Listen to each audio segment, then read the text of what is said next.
In Indian illegally occupied Jammu and Kashmir People's Alliance for Gupkar declaration has said that the Indian government is choking even the breathing space of the people of the territory, leaving them suffer on every front.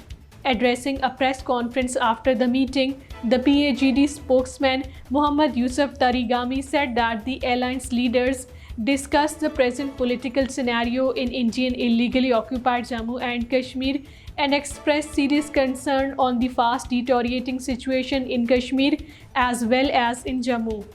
Narendra Modi-led fascist Indian government continuing with its policy of political vengeance in Indian illegally occupied Jammu and Kashmir sacked today 5 more government employees for their affiliation with the ongoing freedom movement.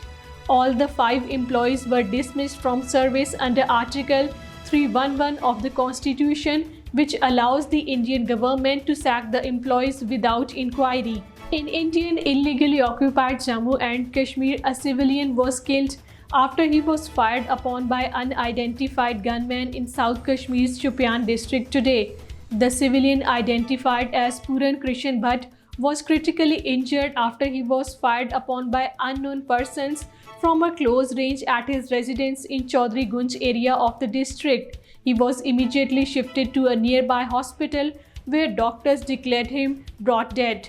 In Indian illegally occupied Jammu and Kashmir, political experts and analysts have said that Narendra Modi-led fascist Indian government has unleashed its dreaded agencies to suppress the Kashmiris' ongoing struggle for securing their right to self-determination. They said the NIA and SIA frequently raid homes of Hurriyat leaders, human rights defenders, journalists and even ordinary people in Indian illegally occupied Jammu and Kashmir, and these actions are meant to victimize those who refuse to toe BJP's line in Indian illegally occupied Jammu and Kashmir. They cited the filing of charge sheets against incarcerated Kashmiri journalist Fahad Shah and PhD scholar Abdul Ahad Fazili in false cases by the SIA as its example.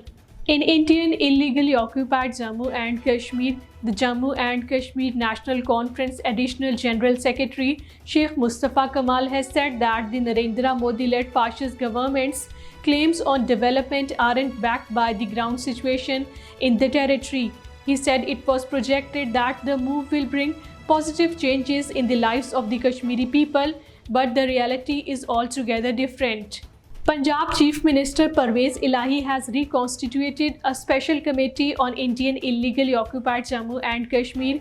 Punjab Parliamentary Affairs Minister Basharat Raja has been appointed as the convener of the committee. The committee would monitor human rights violations being perpetrated by the Indian troops in Indian illegally occupied Jammu and Kashmir.